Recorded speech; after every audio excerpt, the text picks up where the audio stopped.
Social Perspectives is brought to you by Everett and Kennings. Underneath our political or religious veneer lies a commonality that's shared by all, and that is we are all human beings, and we all share in a spiritual and social state of fallenness that requires a process of amenable corporate social engagement if our humanity is to continue. In other words, do our political differences have to morph into personal defiance? Will the ubiquity of ugliness ever unite our society to be respectful toward each other? Politics aside for a moment, don't you think we can at least be nice to each other? We'll be right back.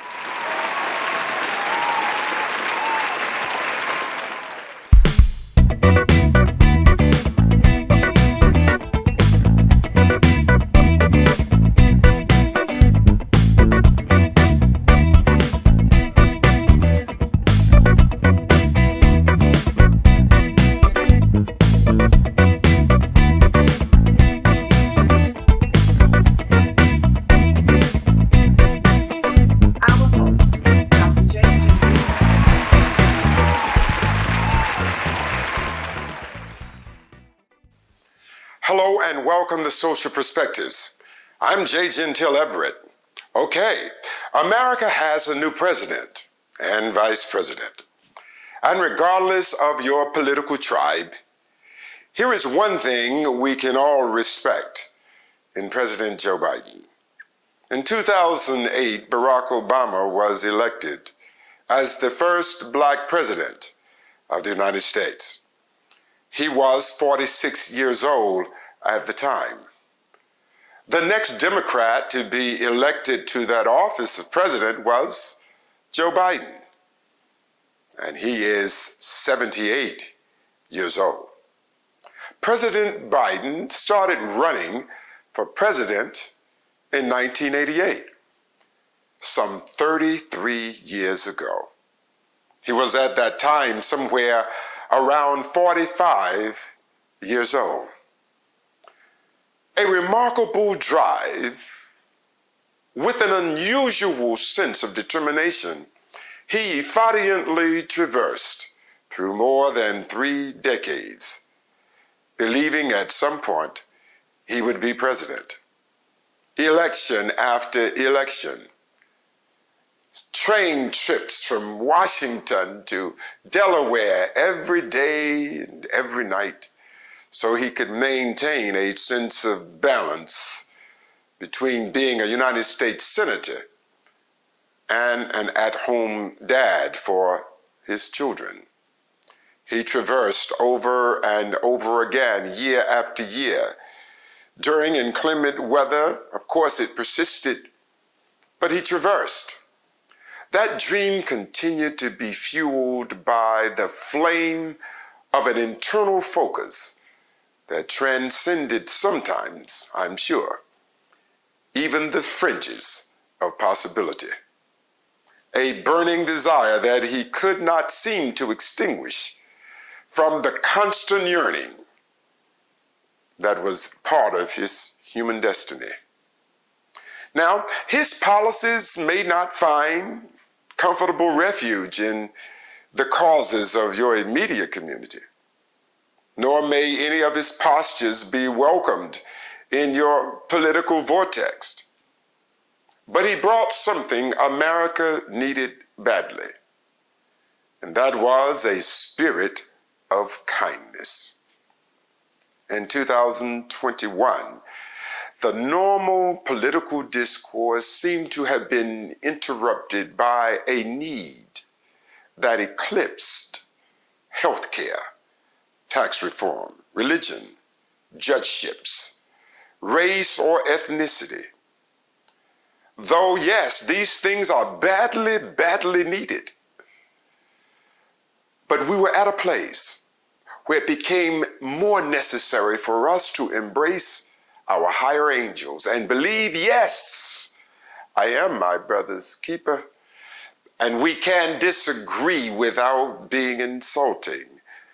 We can occupy different territories on the socio-economic spectrum, but we do not have to proliferate a politics of personal destruction, denigrating family members, engaging in a colossal exercise of others who just happen to be related to those seeking national office.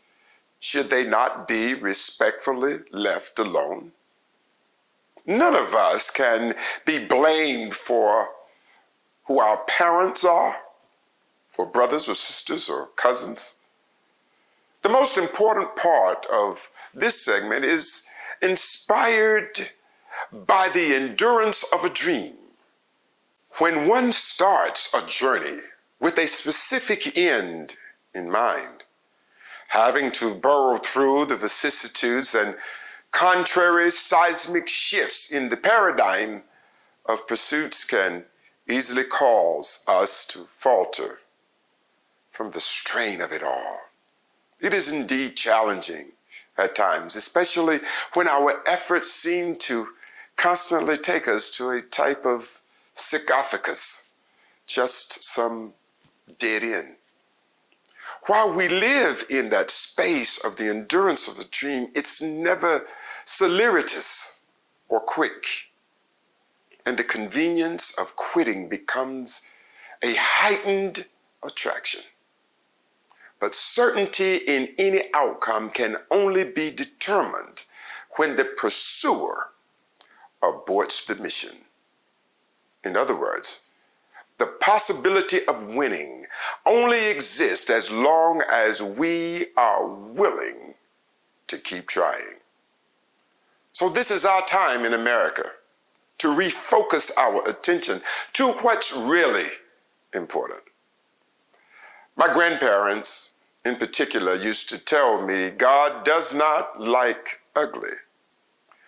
Well, perhaps it's time for all of us to lay down the weapons of division and eviscerate the bombast from the kerfuffles of social unrest. Contempt for an action does not have to be expressed in militant ways, but through authentic diplomatic dialogue, amazing things can happen. President Joe Biden showed us the endurance of a dream. May not be glamorous, but he showed us it doesn't have to be clamorous. We'll be right back.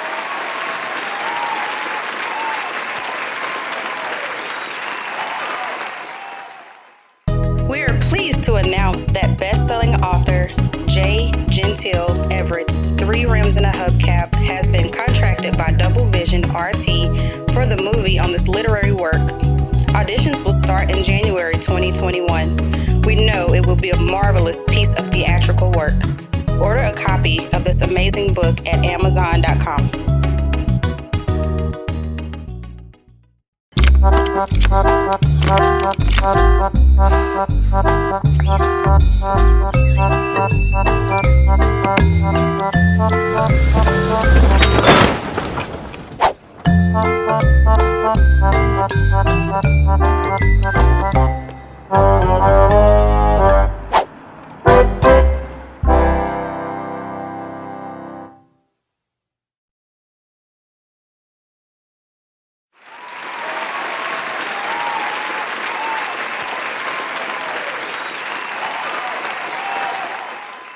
Welcome back to Social Perspectives.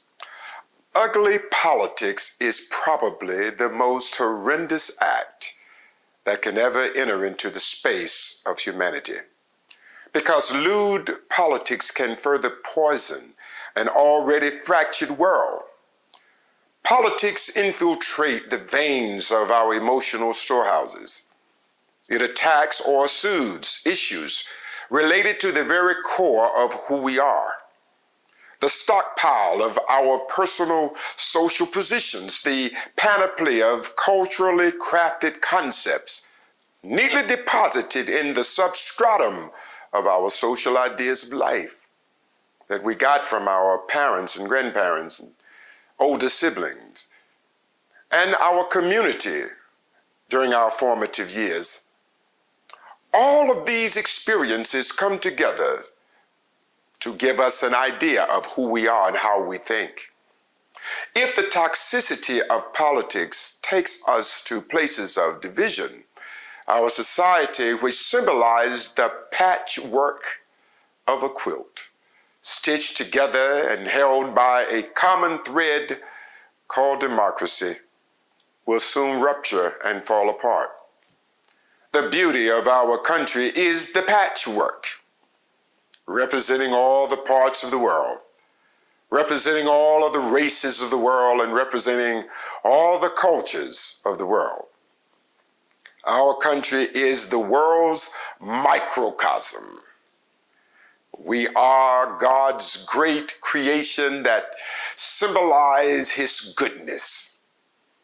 And thankfully, we now stand on the precipice of a new possibility with kinder approaches to solving our social and political differences. Society starts to fall apart when cords of dissension are sown in our life's garden. Prodigious distrust of the government and greater distrust among the citizenry will be the result of negative political engagements. Perhaps we should consider what seems to be true, and that is America has become fractionalized into distinct factions. It's actually reminiscent of the old feud between the Hatfields and McCoys. But just like the Hatfields and McCoys, no one ever won. Perhaps it is the equivalence of the constant efforts of futility, which yield no fruit, but only consume fresh energy, resulting in sound and fury, signifying nothing. Politics have become extremely clannish. Many of us may not know that once upon a time, Republicans supported women's rights and gun control. There were also Democrats who took the opposite position. But now, principles are mere components of a convenient pragmatism. It's like let's all vote on issues that will keep us in power. Flip-flops and vacillations on various issues are accepted as expediency. Just do what you have to do to maintain power. Power is the narcotic upon which many leaders depend. The political high life is real and has no ostensible reason of departing our ranks from society anytime soon. Political inebriation is staffed by many who reject term limits because with them they would not be able to quench their thirst from the wine of recognition and superiority. Lastly, in this segment, we will take a look into a very real situation that I believe is one of the culprits that contribute to our present condition. We have currently over 133,000 inmates in private prisons in the United States. One such company generates more than $3.5 billion in revenue from our government. All of these privately owned prisons are Caucasian-run and operated businesses. What's so interesting about that is the largest population of inmates is Black. The riots, beatings, and assaults on inmates are higher in these systems than those owned by the government. Understanding that, along with the disproportionate police brutality levied on Blacks, could easily provide assistance in comprehending some of the racial animus that exist in our society. Many black families have relatives incarcerated in these facilities, and because of these relationships, they too have problems with the pain that their loved ones endure, and that pain spills over into this larger social discourse. That's why building strong, mutually respectful bonds with members of other races right now present challenges that are not going to be removed very quickly.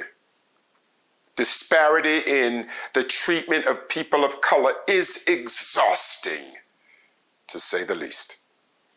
Building bridges of racial harmony will continue to impede the forging of amenable relationships, because given this calculus, it feeds to the conclusion: whether you are incarcerated or in a car, dehumanizing encroachments are to be expected, just because God chose to decorate your outer being with a darker color from his beautiful box of crayon. We'll be right back.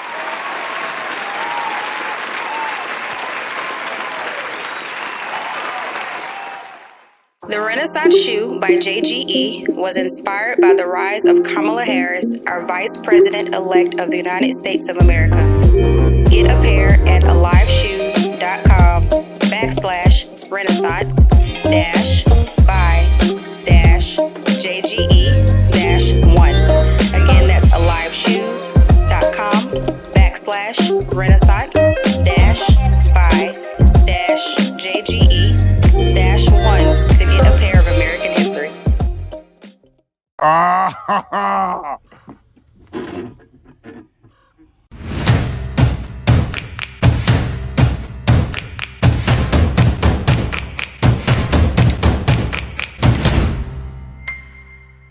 Oh, that's hot. That's hot.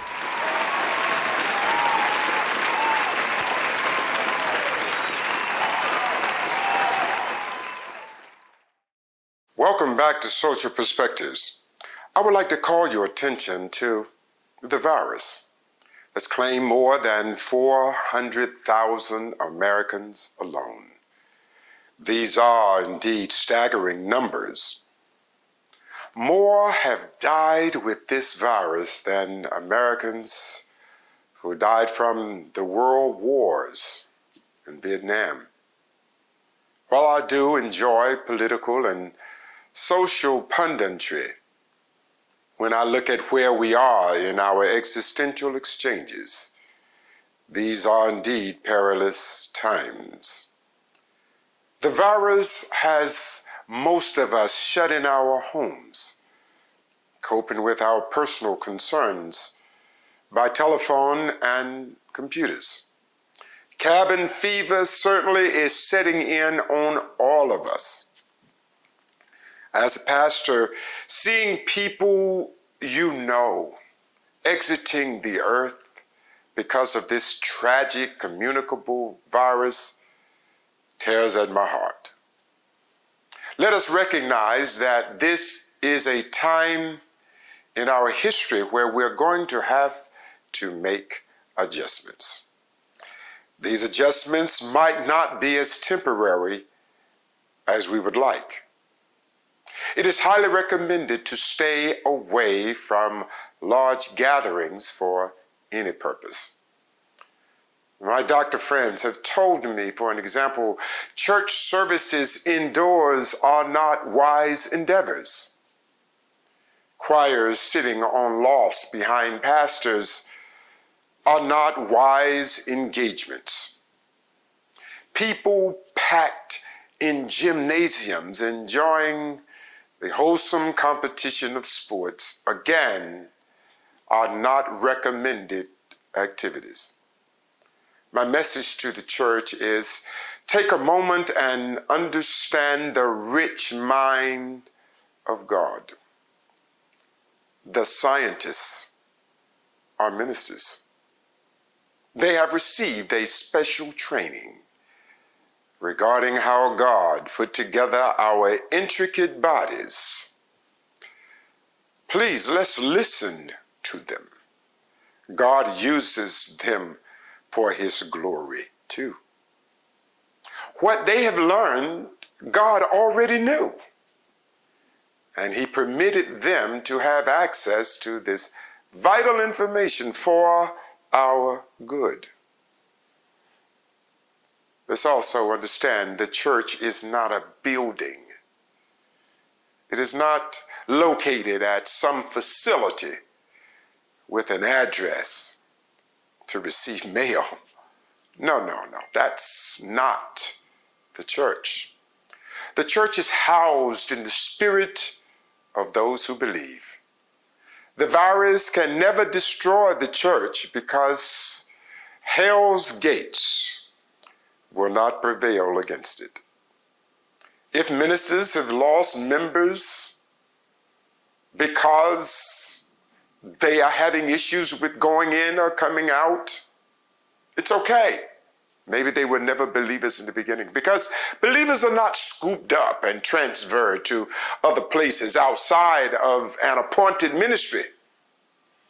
I really contend that this virus is purging the church. It is a purging manifestation designed to restructure the church memberships and make it Christian discipleship, because that's the only authentic posture of God's child.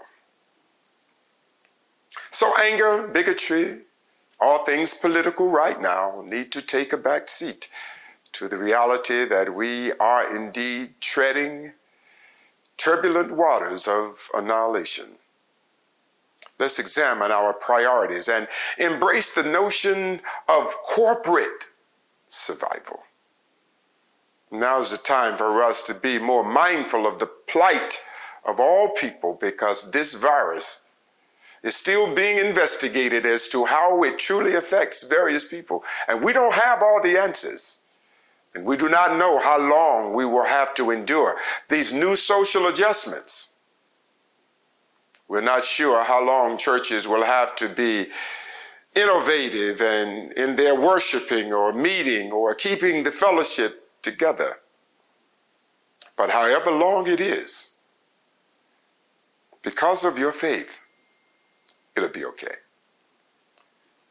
Many believe this virus is an attack because of the social habits and the social executions and what's socially acceptable in our country.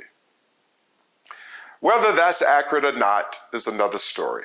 But what is irrefutable, we all have been given an opportunity during this virus to introspectively examine who we are. This time has allowed time for private time, and more so than any other time in our history. Let's take advantage of this quiet, reclusive time, and let's use it for our benefit, and let us emerge from this a better people and not a bitter one. Because of the core of my life is the mind of a theologian, and those of you who know me know that that is the one thing that drives me over anything else.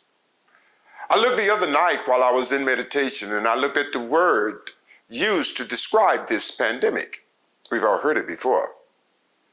People who are not usually informed about a lot of social labels are well informed and aware of COVID-19. I started looking at the word COVID, and as I mentioned earlier, my theological mind, through prayer, suggested to me that COVID may be the secret esoteric acronym, which stands for Christ offers victory in distress. The number 19 also presented interest to me. The number 1 could be representative of the oneness of God, the one Lord, the one faith, and the one baptism. And the number 9 could be the symbol of completeness. It gives us a kind of meaning of finality. It could represent the 9 fruit of the Holy Spirit. You can find that in Galatians 5:22 and 23. Lastly, there is a hyphen or a dash between COVID-19. Between COVID and 19, there's a dash. Perhaps that's symbolic of the brevity of our lives, since time moves so quickly. Hate and ugliness endangers our time, and love enriches it. One other thing I'm going to tell you about 9. In the number 9, we are reminded that Jesus died the 9th hour. So whatever your complication and whatever your issue may be, you can always stand on the promise that God paid for that transgression and allowed you to have victory. And it may all be tied and wrapped and hidden away in COVID-19. I'm going to leave you there.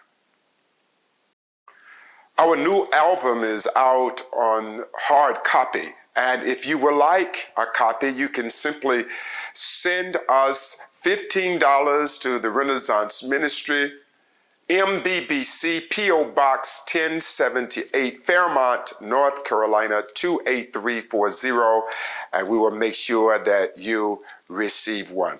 All of the proceeds of this album is going to the building fund and ministry of Mill Branch Baptist Church along with the Renaissance Ministry. Thank you all so much, and please let us make sure we look at all of our sponsors. They're doing a great thing in our community. We want all of you to support them. They are great people trying to do greater things for you.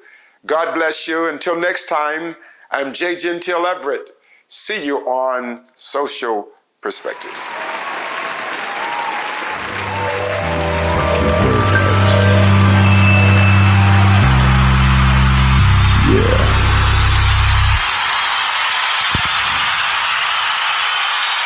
Give me a little bit more on this mic, brother. Let's do this.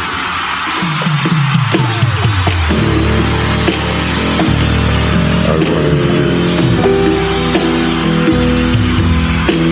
Yeah, let's go.